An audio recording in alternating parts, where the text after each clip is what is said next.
नमस्कार। आप देख रहे हैं नोएडा खबर। मैं हूं विनोद शर्मा। आज फोनरवा के चुनाव की चर्चा पूरे नोएडा शहर में है। हर सेक्टर में, हर ब्लॉक में है। चुनाव कैसा होगा, क्या होगा, फोनरवा की दशा कैसी होगी, दिशा कैसी होगी, इन सब पर हम चर्चा कर चुके हैं दोनों पैनलों से। और आज हमारी चर्चा ऐसे लोगों के साथ है जो फोनरवा के माइलस्टोन कहे जा सकते हैं, जिनमें हमारे साथ हैं पीएस जैन जी, जो फोनरवा के संस्थापक सदस्यों में से हैं और पूर्व महासचिव, पहले महासचिव रहे हैं फोनरवा के, और उन्हीं के आइडिया से फोनरवा का गठन हुआ था। मैं आज की इस चर्चा में पीएस जैन साहब का स्वागत करता हूं। आपने समय दिया, आपको बहुत बहुत धन्यवाद। आपका आभार। Thank you. और इनके साथ एक और हमारे मेहमान हैं, एनपी सिंह जी, जो फोनरवा के लंबे समय तक अध्यक्ष रहे हैं और उन्होंने टीम को काफी मजबूती दी, संस्था को मजबूती दी। कई ऐसे मुद्दे जो शहर की दिशा मोड़ने वाले थे, वो फोनरवा के जरिए उनका उनका समाधान कराया। तो आज मैं सबसे पहले, क्योंकि एनपी सिंह जी ने लंबे समय तक फोनरवा में काम किया है, मैं जानना चाहता हूं कि फोनरवा के चुनाव होने जा रहे हैं और चुनाव में इस समय दो पैनल आमने सामने हैं। आपने लंबे समय तक फोनरवा की टीम के साथ काम किया है। ये बताइए कि फोनरवा की दशा आज जैसी है, क्या ऐसा ही सोचा है? आने वाले दिनों में कैसी दिशा होनी चाहिए? ये जो हमारे फोनरवा के नए पदाधिकारी बने या जो टीम बनेगी या जो काम कर रही है, उनके लिए भी आपकी तरफ से ये एक मैसेज होगा इस शहर की फोनरवा की संस्था को मजबूत करने के लिए। जी एनपी सिंह जी। धन्यवाद भाई जी, विनोद जी, आपको बहुत धन्यवाद और नमस्कार। और नमस्कार। जैन साहब को बहुत धन्यवाद और जैन साहब को नमस्कार। देखिए, जैन साहब ने तो और सुशील अग्रवाल साहब ने इस संस्था को बड़े अच्छे सपने संजोकर इन्होंने इस संस्था को बनाया था, इसका गठन किया था और जी। सोचा था कि शहर में नगर निगम और नगर पालिका नहीं है, कोई इस तरह की संस्था नहीं है, तो ये उसकी तरह से काम करेगी शहर में। और जो जी। काम नहीं हो पा रहे हैं उन कामों को करने के लिए संस्था का गठन किया गया था। हम्म। जब इन लोगों ने मुझे एक जिम्मेदारी सौंपी तो मैं जी। इनके साथ चलकर इनके मार्गदर्शन में मैंने हम्म। मेरी टीम ने काम किया हम्म। और 13 साल हम लोग इस सेक्टर शहर के लिए काम करते रहे। हम्म। और आपके सामने है कि नोएडा के अंदर जब नगर निगम नहीं है, नगर पालिका नहीं है, कोई पार्षद नहीं है, कोई यहाँ पर मेयर नहीं है, उसके बाद नोएडा प्राधिकरण के अंदर अभी तक भी बोर्ड के अंदर नोएडा की जनता की कोई भागीदारी नहीं है, ना हमारे एमपी की और ना एमएलए की। जी। ये एक ऐसी संस्था है जिसमें कोई हमारे सरकारी अंग्रेज के टाइप जो अफसर आते हैं वो अपनी मर्जी से काम करते हैं और हम्म। जनता की कोई भागीदारी या जनता की कोई सुनवाई इसके अंदर नहीं होती। तो हम्म। हम लोगों का एक ही उद्देश्य था कि नोएडा शहर को एक ऐसी संस्था गठित कर ऐसा काम करे कि यहाँ पर नगर पालिका या नगर निगम की जरूरत ना पड़े और यही उस रूप में सक्सेस हो जाए कि नोएडा के सारे काम इसी संस्था के, इसी के प्लेटफॉर्म पर काम होते रहें। और हम्म। बहुत सारे काम हुए भी हैं हम्म। नोएडा के अंदर। नोएडा प्राधिकरण के अधिकारियों के साथ मिलकर हम लोगों ने अपनी डिमांड रखी, चाहे वो हम्म। गवर्नमेंट हॉस्पिटल की बात रही हो, चाहे वो डीएनडी की बात रही हो, चाहे पुलिस कमिश्नरेट की बात रही हो। हम्म। बहुत सारे काम ऐसे फोनरवा ने यहाँ पर किए हैं कि जो वाकई एक ऐतिहासिक काम हुए हैं और हम्म। नोएडा की जनता ने पूरा का पूरा साथ दिया है लोगों का। हम्म। तो फेडरेशन ने जो काम किए हैं वो काम करते रहने चाहिए था आगे भी। जब हमने छोड़ी थी संस्था, जब हम अलग हुए थे, हम्म। तो उस वक्त जो नई टीम आई थी उस संस्था को जो काम रह गए थे उनको आगे बढ़ाना चाहिए था, उनको आगे ले जाना चाहिए था। लेकिन वो उस रास्ते पर नहीं चले, उन्होंने उस रास्ते को छोड़कर दूसरा रास्ता अपनाया जो कि हम्म। नोएडा की जनता के हित में नहीं रहा। हम्म। और अभी की बात करें तो इलेक्शन हो रहा है, इलेक्शन में आरोप तो लगाए जाएंगे एक दूसरे पर, लेकिन वो आरोप लगाए जाने चाहिए जो कि सच्चाई में हैं। जिन हम्म। कामों से हमारी संस्था भटक गई है, जो काम हमारी संस्था को करने चाहिए नोएडा शहर की जनता का प्रतिनिधित्व करने के लिए, नोएडा के शहर की समस्याओं को उठाना, उन समस्याओं का समाधान करवाना, ये बहुत जरूरी है। जबकि संस्था के जो हमारे पदाधिकारी हैं वो उन रास्तों पर नहीं चल पा रहे हैं। और मैं तो यही कहूंगा कि ऐसे लोगों को चुनकर इसमें आना चाहिए जो नोएडा शहर की जनता का हित करे, नोएडा शहर की जनता के काम करे, नोएडा का विकास करे और नोएडा के मेंटेनेंस में आगे एक जबरदस्त ऊंचाई देखने को मिलनी चाहिए। जैसा कि नोएडा हिंदुस्तान का ही नहीं, दुनिया का सुंदर शहरों में आज नोएडा का नाम आया है। तो नोएडा के नाम को ऊंचा करने के लिए नोएडा की जनता की भागीदारी फोनरवा के रूप में जानी जाती है। तो उस रूप में आगे चलने के लिए मेरा तो यही अनुरोध है कि ऐसे लोग आए जो नोएडा की जनता के लिए काम कर सके। जी। जो संगठन में इस समय स्थिति है, बदलाव को लेके 2 साल का कार्यकाल होना चाहिए, नहीं होना चाहिए, सभी आरडब्ल्यू की भागीदारी होनी चाहिए, नहीं होनी चाहिए, फोनरवा का जो संविधान है वो क्या कहता है? मतलब वो आरडब्ल्यू में भी वो नियम लागू होना चाहिए, वो भी हो या ना हो, क्योंकि सोसाइटी एक्ट रजिस्ट्रेशन में क्या प्रावधान है वो अलग चीज है। लेकिन इस बारे में आपकी क्या राय है एनपी सिंह जी? देखिए, मेरी राय है कि आरडब्ल्यूए की ही संस्था फोनरवा है। जो हम्म। आरडब्ल्यूएच के बाईलॉज हैं वही फोनरवा के बाईलॉज हैं, उसमें कोई ज्यादा फर्क नहीं है, थोड़े बहुत चेंज हो सकते हैं। दो हम्म। साल का कार्यकाल हमारे जैन साहब ने पहले से रखा था, 2 साल का कार्यकाल मच बेटर, अच्छा है। और हम्म। संस्थापक सदस्य हमारे जो काम करते रहे हैं, जिन्होंने इस संस्था के लिए बड़ा योगदान दिया है, जिन्होंने अच्छे विचार लेकर इस संस्था का गठन किया है, उनका सम्मान होना चाहिए, उनका प्रतिनिधित्व रहना चाहिए, उनको हमारे साथ में कंधे से कंधा मिलाकर करना चाहिए। लेकिन जो ऐसे लोगों को जिन्होंने संस्था का संस्थापक सदस्य रहे हैं, उनको भी निकाल दिया, उनका भी सम्मान नहीं किया, उनको भी साथ लेकर नहीं चले, तो ये अच्छी बात नहीं है। मैं तो यही कहना चाहूंगा कि बाइलॉज अच्छे हैं, बाइलॉज के हिसाब से काम चले। अब आप पैनल बनाकर काम करते हैं, पैनल बन गए, पैनल पे काम हो रहा है, पैनल से काम नहीं होता, काम इंडिविजुअल काम करने वाले लोगों से होता है। सबको इंडिविजुअल अपनी अपनी परिचय देना चाहिए, अपनी अपनी पहचान करानी चाहिए, अपना अपना काम करने का तरीके से काम करना चाहिए। सबको अपना काम अपने अपने सेक्टरों के विकास के काम करने के लिए फोनरवा की जरूरत पड़ती है। तो फोनरवा सेक्टरों के बाइलॉज के हिसाब से ही चले, और बाइलॉज जिस तरह से बने हुए हैं वो बहुत अच्छे हैं, उसमें ज्यादा चेंज करने की जरूरत नहीं है। और जितना ज्यादा आप इसका कार्यकाल करेंगे तो फिर मनमानी हो जाती है लोगों की। मैं बिल्कुल नहीं चाहता कि उसका कार्यकाल बढ़े। कार्यकाल 2 वर्ष का बिल्कुल ठीक है। हमारे संस्थापक सदस्यों का सम्मान होना चाहिए, हमारे काम करने वाले लोगों का सम्मान होना चाहिए। ऑफिस में हर आदमी का, एक लाइब्रेरी खोली थी, इतनी बढ़िया लाइब्रेरी ऑफिस के अंदर थी, वहां 100 से 150 बच्चे रोज पढ़ाई करते थे। आज फोनरवा कार्यालय इस तरह से हो गया, वीरान हो गया, वहां कोई पढ़ने नहीं जाता, कोई बैठने नहीं जाता, उनके प्रेसिडेंट कभी नहीं जाते। पहले महीने में एक बार मीटिंग हुआ करती थी, आजकल कोई मीटिंग नहीं होती। तो बहुत सारी चीजें हैं। मैं फोनरवा का मेंबर हूं, मैं आरडब्ल्यू का अध्यक्ष हूं, इसलिए मेंबर हूं। हम्म। अदरवाइज तो वहां पर किसी का कोई सम्मान और कोई चीज नहीं है। तो मैं तो यही कहना चाहूंगा कि जितने भी आरडब्ल्यू के लोग हैं, उनके बाइलॉज के हिसाब से ही फोनरवा का गठन है, और फोनरवा की संस्थाई सारी आरडब्ल्यू है, उसके हिसाब से काम चलना चाहिए। नहीं, इनमें एक चीज है, जैसे कई जगह फेडरेशन बनी हुई है सेक्टरों में, वहां पे एक जी। आदमी को अध्यक्ष मतलब उसमें अध्यक्ष महासचिव को वहां लिया जाता है फोनरवा में। और जहाँ पे इंडिविजुअल है, जैसे मान लिया कोई ऐसा सेक्टर जिसमें 4-5 ब्लॉक वाइज बनी हुई है आरडब्ल्यू, और उनको भी मेंबरशिप मिली हुई है, तो ये सही क्या है आपकी नजर में? देखिए देखिए जहां पर भी ज्यादातर आरडब्ल्यू वहां बनी हुई हैं जहां पर बाइलॉज, जहां पर अपार्टमेंट्स हैं। हाँ। सेक्टर में तो जो हमारे रेजिडेंशियल सेक्टर है वहां तो एक ही होना चाहिए, बाकी अपार्टमेंट अलग अलग है तो अलग अलग मेंबर्स उसके होने चाहिए। हर एक अपार्टमेंट अपने इंडिविजुअल राइट्स रखता है, हर एक अपार्टमेंट्स की अपनी इंडिविजुअल्स उसमें मेंबरशिप होनी चाहिए और उनको आगे लिया जाना चाहिए। तो एक सेक्टर में अगर 10 अपार्टमेंट हैं तो 10 ही मेंबर बनेंगे वहां पर, एक से काम नहीं हाँ। चलेगा वहां पर। हाँ। तो सेक्टर वाइज तो हो नहीं सकते, अपार्टमेंट वाइज तो आपको लेने ही पड़ेंगे। जहां पर हमारे प्लॉटेड एरिया वहां पर एक एक आरडब्ल्यू होनी चाहिए, उसमें कोई दो राय। नहीं, जैसे सेक्टर में 3 तरह की कैटेगरी हैं। एक है प्लॉट एरिया जो प्राधिकरण के द्वारा आवंटित है, कोठियां बनी हुई है। एक है जो फ्लैट जो प्राधिकरण ने बनाए हैं। अब जब वो प्लॉट वाले बनेंगे तो फ्लैट वाले रह जाते हैं अधिकार, क्योंकि उनको उनकी समस्या से लेना देना नहीं होता। अगर इस सेक्टर में कहीं प्लॉट वाली है, कहीं फ्लैट वाली है, या कहीं एक ही है प्लॉट फ्लैट की, तो इसमें क्या समाधान होना चाहिए आप आगे? क्योंकि भविष्य में ये समस्या और बढ़ेगी। इस तरह के जो विवाद बढ़ रहे हैं वो उसी की वजह ये बढ़ रहे हैं कि उनका स्थायी समाधान नहीं हो पा रहा है। नहीं, देखिए इसमें विवाद बढ़ने का कोई कारण नहीं है।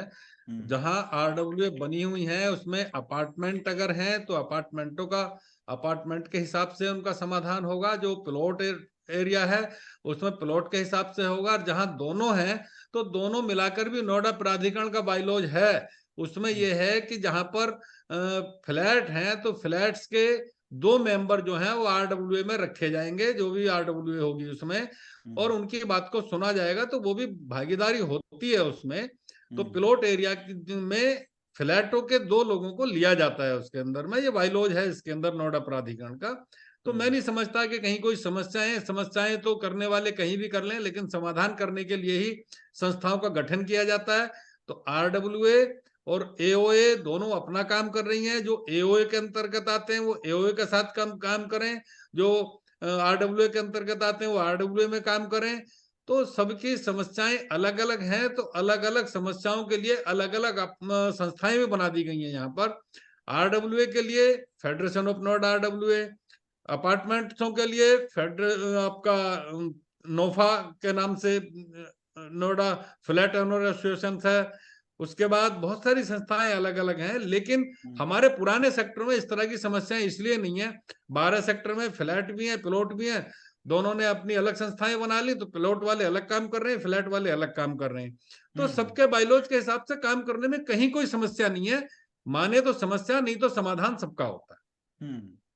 अच्छा, आप इतने साल रहे, 12-13 साल, और फोनरवा जब गठित हुआ तब से लेकर अब तक आपकी नजर में कोई ऐसे कौन सा ऐसे मुद्दे हैं जिनको अभी समाधान की आवश्यकता है और उस पर जो नई टीम भी आएगी उसको भी काम करना चाहिए? देखिए, नोएडा के अंदर अभी इस वक्त की स्थिति यह है कि नोएडा प्राधिकरण में कोई भागीदारी किसी आरडब्ल्यूए की या किसी निवासियों की नहीं है। वो भागीदारी होनी चाहिए नोएडा की जनता की। नोएडा की आरडब्ल्यूए को कम से कम, जैसे ग्राम प्रधान होते हैं पूरी दुनिया के अंदर, हिंदुस्तान के अंदर ग्राम प्रधान है, ग्राम प्रधान की अपनी एक वैल्यू है, लेकिन नोएडा के अंदर अभी तक हमारे जो आरडब्ल्यूए के अध्यक्ष हैं उनकी कोई उस तरह से पहचान नहीं बनाई गई है। तो आरडब्ल्यूए के अध्यक्ष को हमारे ग्राम प्रधान की तरह सम्मान मिलना चाहिए, उनकी वैल्यू की जानी चाहिए। आप कहीं भी जाएं तो उनका सम्मान होना चाहिए, क्योंकि वो भी जनता के चुने हुए प्रधान है। तो प्रधानों को प्रधान की तरह से हमारे आरडब्ल्यू के लोगों को माना जाना चाहिए। यहाँ पर नगर निगम नहीं है, हमारे जो चुने हुए फेडरेशन के अधिकारी हैं या डीडीआरडब्ल्यू के पदाधिकारी हैं, उन लोगों को भी बिल्कुल पार्षद की तरह से सम्मान मिलना चाहिए। हमारी जनता के चुने हुए लोगों को, अगर यहाँ जब तक नगर निगम नहीं बनता तब तक हमारे आरडब्ल्यू के पदाधिकारियों का वही सम्मान होना चाहिए और वही उनकी बात सुनी जानी चाहिए। और नोएडा प्राधिकरण के अंदर उनकी हिस्सेदारी होनी चाहिए कि बोर्ड मीटिंग में हमारी बात को सुना जाए और हमारी बात की जो भी हमारी समस्या है उनका समाधान किया जाए। एक तरफा फैसला ना हो। आज जहां तहां देख रहे हैं आप, कहीं किसानों के प्रदर्शन चल रहे हैं, कहीं सफाई मजदूरों के प्रदर्शन चल रहे हैं, कहीं दूसरे लेबर के प्रदर्शन चल रहे हैं। तो नोएडा में भी सफाई ठेकेदार कहीं धरना देकर बैठ जाते हैं, कहीं किसान धरना देकर बैठ जाते हैं। इन समस्याओं का समाधान तभी हो सकता है जब इनकी बात को सुना जाएगा और प्राधिकरण के अंदर हमारी बात वहां पर रखी जाएगी। तो हम लोग अगर प्राधिकरण में जाकर बोर्ड मीटिंग में हिस्सेदारी रखेंगे और अपनी बात को रखेंगे तो समस्याओं का समाधान ऑटोमेटिकली हो जाएगा। हाँ, और कुछ मुद्दे ऐसे हैं जिन पे पॉलिसी की जरूरत है, जैसे फ्री होल्ड का मामला है। उसके अलावा, जी क्योंकि जैसे गाजियाबाद है, गाजियाबाद में फ्री होल्ड भी है, लीज होल्ड भी है। दिल्ली में फ्री होल्ड भी है, लीज होल्ड भी है। फरीदाबाद, गुड़गांव में। तो नोएडा में फ्री होल्ड की पॉलिसी में क्या दिक्कत है? फ्री होल्ड की पॉलिसी क्यों नहीं लागू हो पा रही है? और दूसरी बात एक और, कि एनडीएमसी या एमसी नगर निगम जैसा कोई भी फार्मूला लागू होने में इतनी दिक्कत, इतनी देरी क्यों हो रही है? इस पे भी तो आप लोगों ने बातें उठाई थी। जी, बिल्कुल हमने मांग उठाई है। जब फेडरेशन में हम लोग आए थे तभी हम लोगों ने सबसे पहली मांग रखी थी कि नोएडा में फ्री होल्ड होना चाहिए। और वो मांग करते हुए जब माननीय मुख्यमंत्री मुलायम सिंह जी थे, हम उनसे भी मिले थे, मायावती जी थी उनसे भी मिले थे, अखिलेश जी थे उनसे भी मिले थे, और योगी साहब से भी हम लोग जाकर मिले। इन समस्याओं को लेकर में प्रत्येक मुख्यमंत्री से हमारी टीम मिल चुकी है, सबसे हमने अपनी मांग को रखा है और हमें मना किसी ने नहीं किया। जब माननीय मुलायम सिंह जी थे तब उन्होंने भी हमारी बात को सुना, कहा कि बिल्कुल होगा। जब अखिलेश जी आए, मायावती जी आई, तो मायावती जी ने भी कहा इस बात को। और जब अखिलेश जी आए तो अखिलेश जी ने तो अपने एजेंडे में रखा था ये चीज के नोएडा को फ्री होल्ड कराया जाएगा। उनके एजेंडे के अंदर था, उनका जो जारी होता है सर्कुलर उसके अंदर था। लेकिन जब हम उनसे जाकर मिले तो उन्होंने हमारी बात को सुना और उन्होंने एक लेटर भेजा नोएडा प्राधिकरण को। उस वक्त यहाँ पर राकेश वो थे अपने संजीव ये, शरण। नहीं नहीं, संजीव शरण के बाद जो बाद में ये अपने मोहिंदर सिंह, या ये मोहनदर सिंह के राकेश बाद, बहादुर। राकेश नहीं नहीं, बहादुर तो इनके थे बाद में, उसी इनके समय के। बाद में जो आए थे ये अभी सबसे लास्ट में कौन रहे रमा इसकी रमन। सरकार में? रमा हाँ जी, रमन। रमा रमन।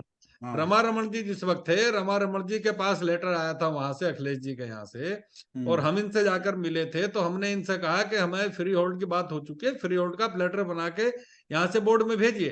तो रमा रमन जी कहने लगे आप नोएडा को बर्बाद करना चाहते हैं, हम ये नहीं करेंगे। हमने कहा जी करना तो पड़ेगा। कहने लगे जब तक मैं रहूंगा तब तक नहीं होगा। मैंने कहा जी आप परमानेंट नहीं रहेंगे कि आप रहते ही रहेंगे? मैंने कहा हम तो रहेंगे, आप नहीं रहेंगे इसके अंदर, तो आप नहीं करेंगे तो आपके बाद जो आएंगे वो करेंगे। फिर हम मुख्यमंत्री जब योगी आदित्यनाथ जी से इस चीज को लेकर मिले तो उन्होंने भी कहा कि ये होना चाहिए, और उनका लेटर, उनका यहाँ के लिए इंस्ट्रक्शन आया नोएडा प्राधिकरण के लिए, यहाँ से एक प्रस्ताव पास होकर जा भी चुका है वहां प्रशासन के लिए, अभी शासन में लंबित है। मुझे उम्मीद है कि बहुत जल्दी ये हो जाना चाहिए। और फ्री होल्ड की जब गाजियाबाद और दिल्ली और सारा देश फ्री होल्ड हो सकता है तो नोएडा क्यों नहीं हो सकता? नोएडा को भी होना चाहिए फ्री होल्ड। तो ये फ्री होल्ड होना तो बहुत जरूरी है यहाँ का, क्योंकि 40-45 साल इसको हो चुके हैं, और 45 साल पहले और 40 साल में 90 साल के लिए जो हमारे बच्चे आगे, जिस वक्त उस वक्त सरकार होगी आज के 40 साल बाद, और वो सरकार क्या पॉलिसी बनाती है नोएडा की जनता के ऊपर, अगर अच्छी पॉलिसी नहीं बनी तो हमारे बच्चे ही हमें गालियां देंगे। तो ये फ्री होल्ड होने की आवश्यकता है, ये तो होना ही चाहिए। और दूसरा मुद्दा कौन सा, जहां तक हम एमसीडी की बात कर रहे थे, नगर निगम की, उस पर भी अब ये सोच लीजिए, नोएडा की जनता आज पूरे देश में सबसे ज्यादा टैक्स सेंट्रल गवर्नमेंट को और उत्तर प्रदेश सरकार को दे रही है, लेकिन अभी तक हमारे लिए उत्तर प्रदेश सरकार या भारत सरकार कोई भी नोएडा की जनता के लिए एक भी पैसा हमारे कंट्रीब्यूशन में से नहीं दे रही है, चाहे वो किसी भी रूप में देना हो।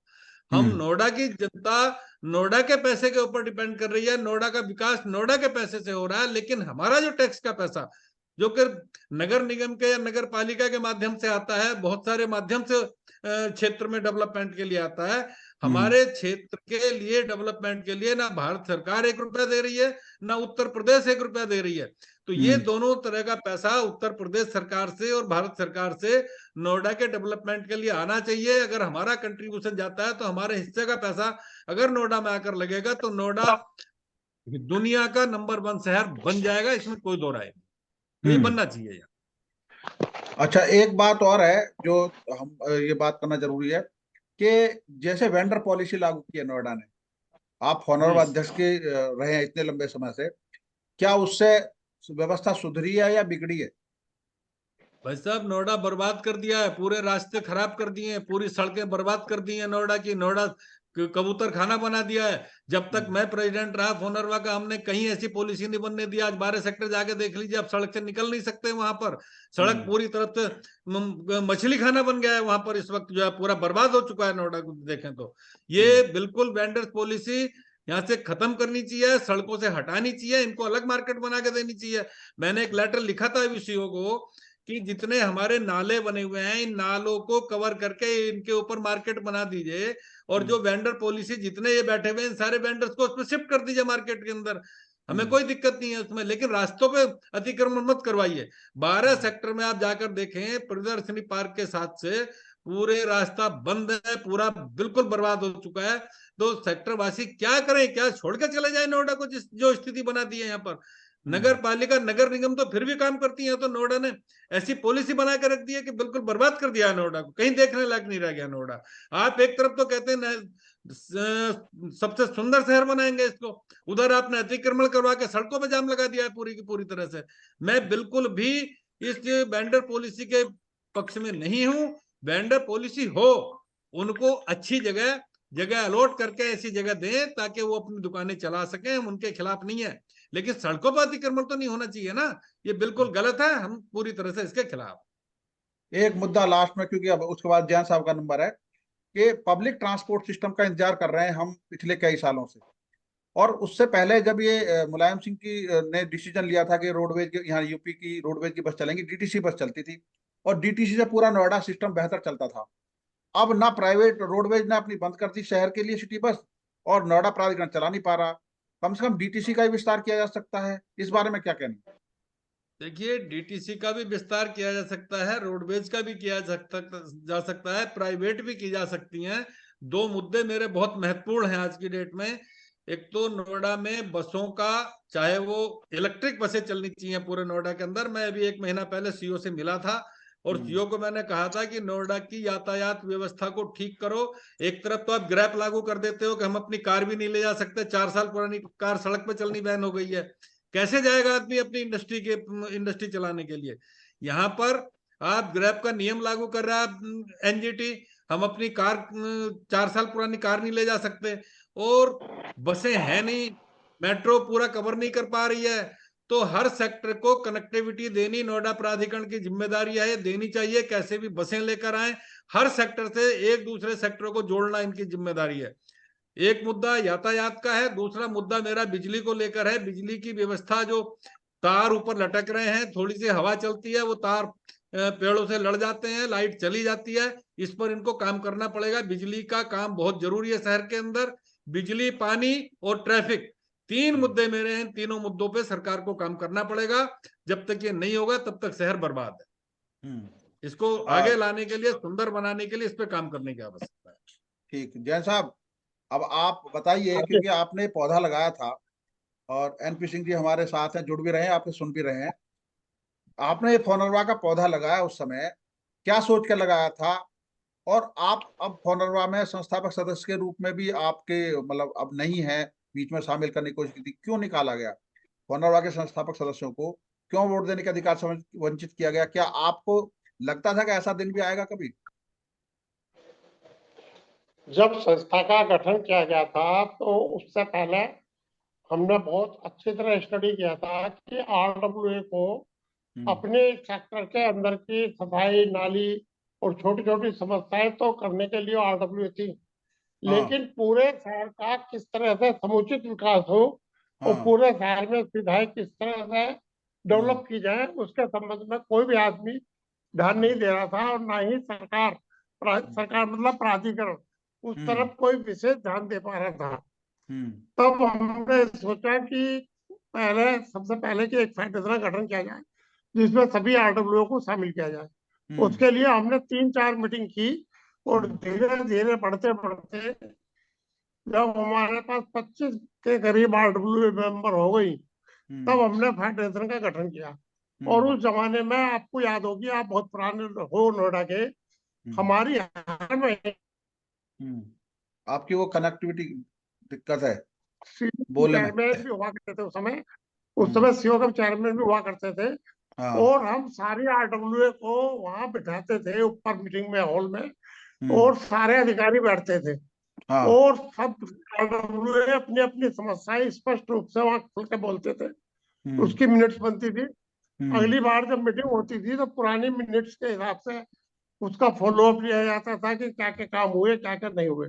तो जो स्थिति उस समय फेडरेशन की थी वो आज नहीं है। ये बड़ा हमें खुद को शर्म आती है कि भाई ये क्या हुआ कि फेडरेशन का गठन किस उद्देश्य से किया गया था।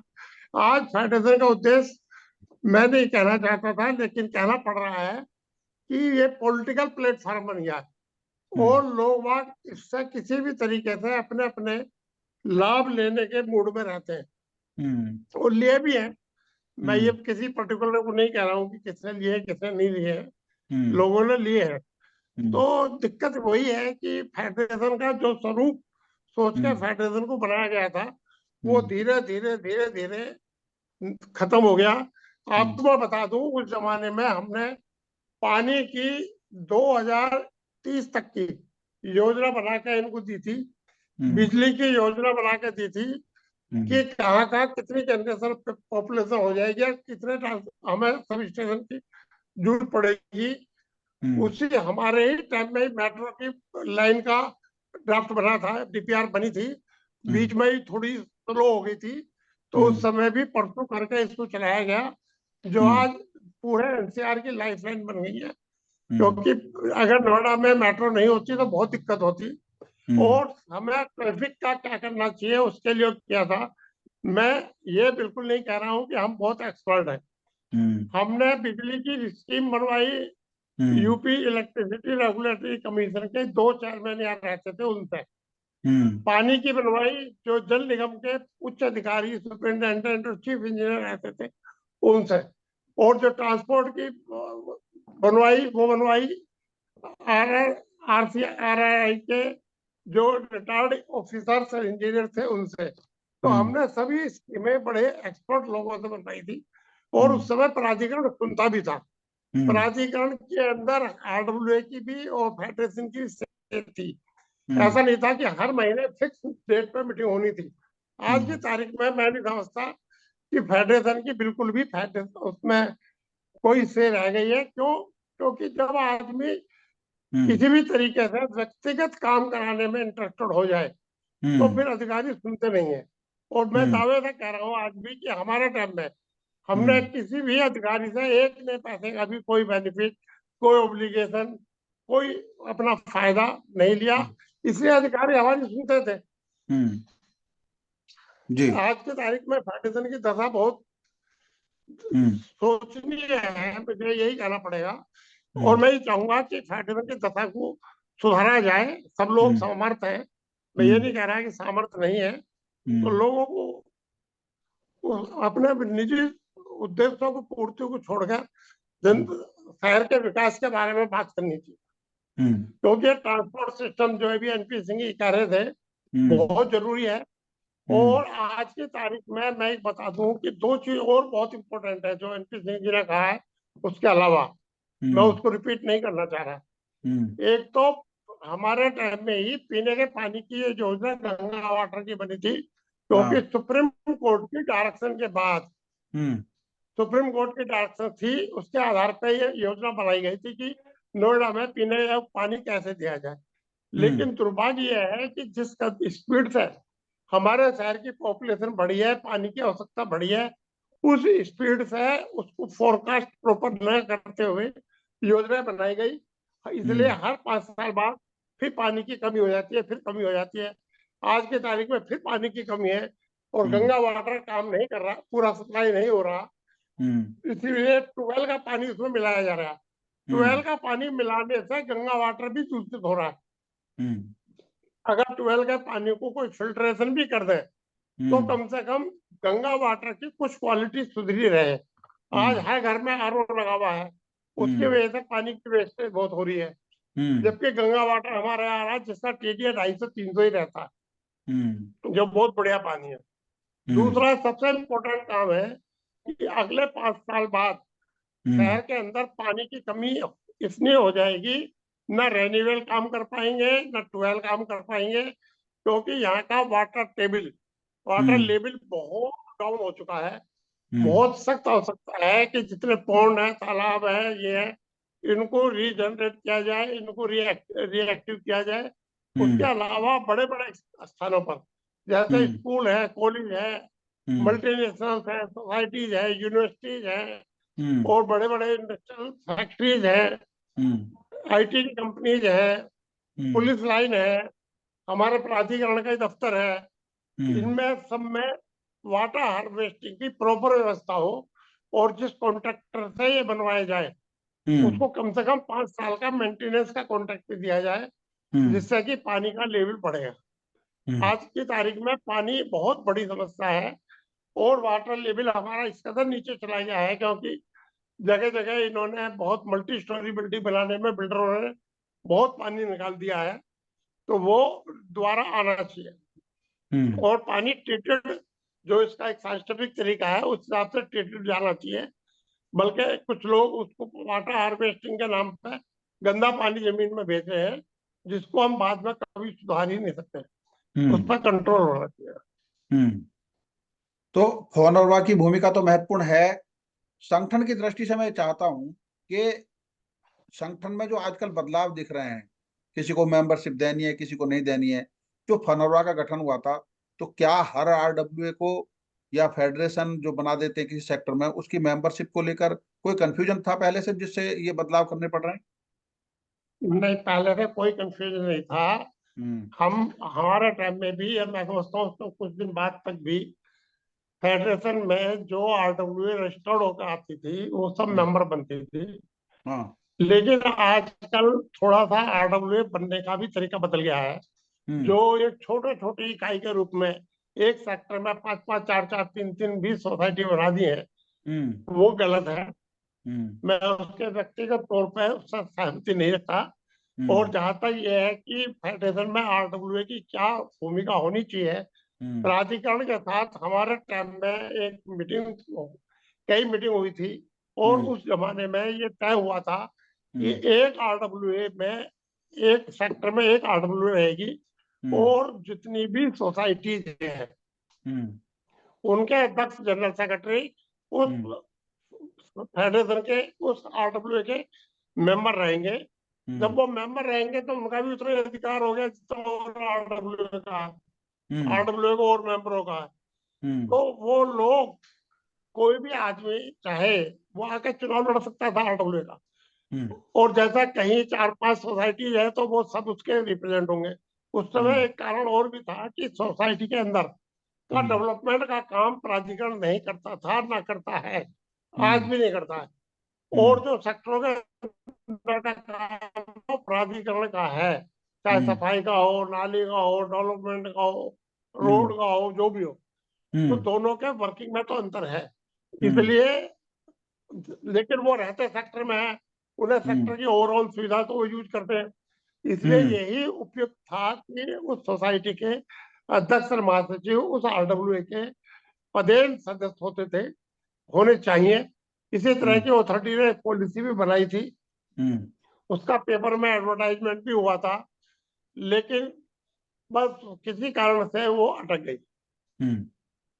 आपने एक बात और पूछी थी एनपी जी से, मैं उसको थोड़ा पूरा कर दूं कि फ्री होल्ड होना बहुत जरूरी है। जो यहाँ के अधिकारी कहते हैं कि फ्री होल्ड होने से स्थिति खराब हो जाएगी, इंक्रोचमेंट बढ़ जाएगा।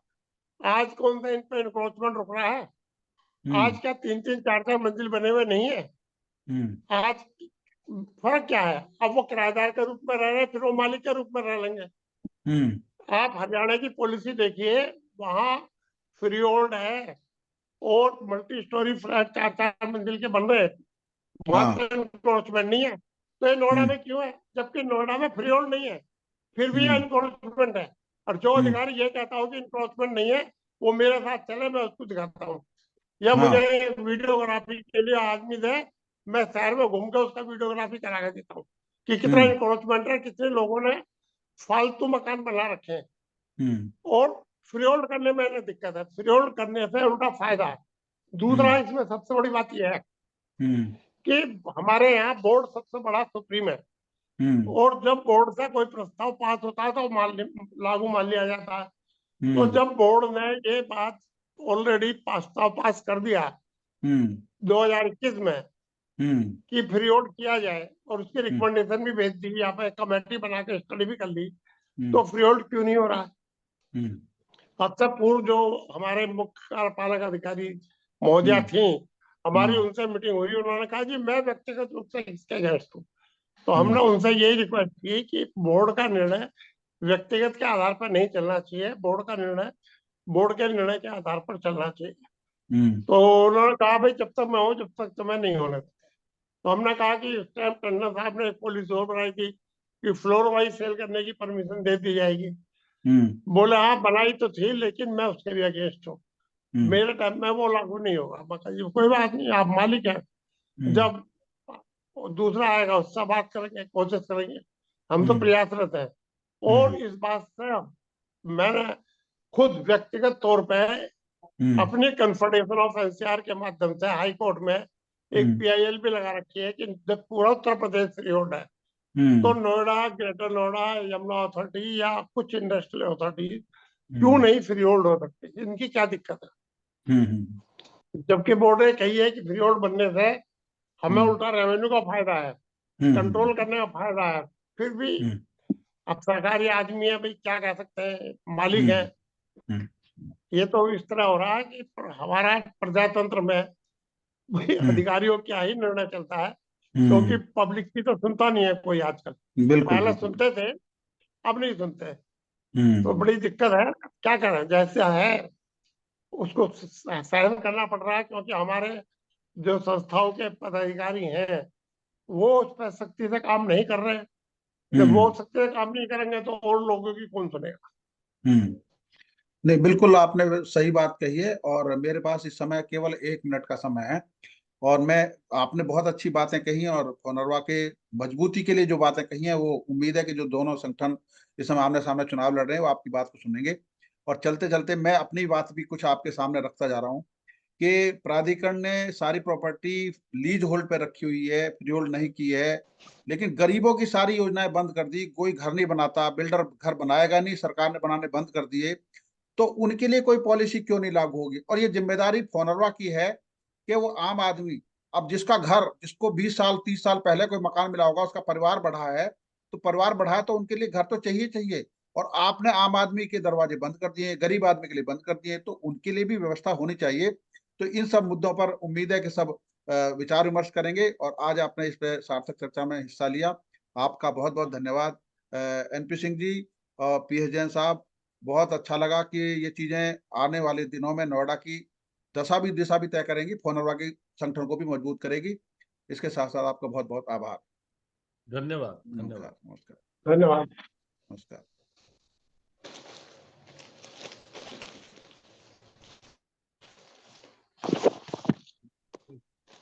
हाँ, एक मीटिंग थी छोटी सी।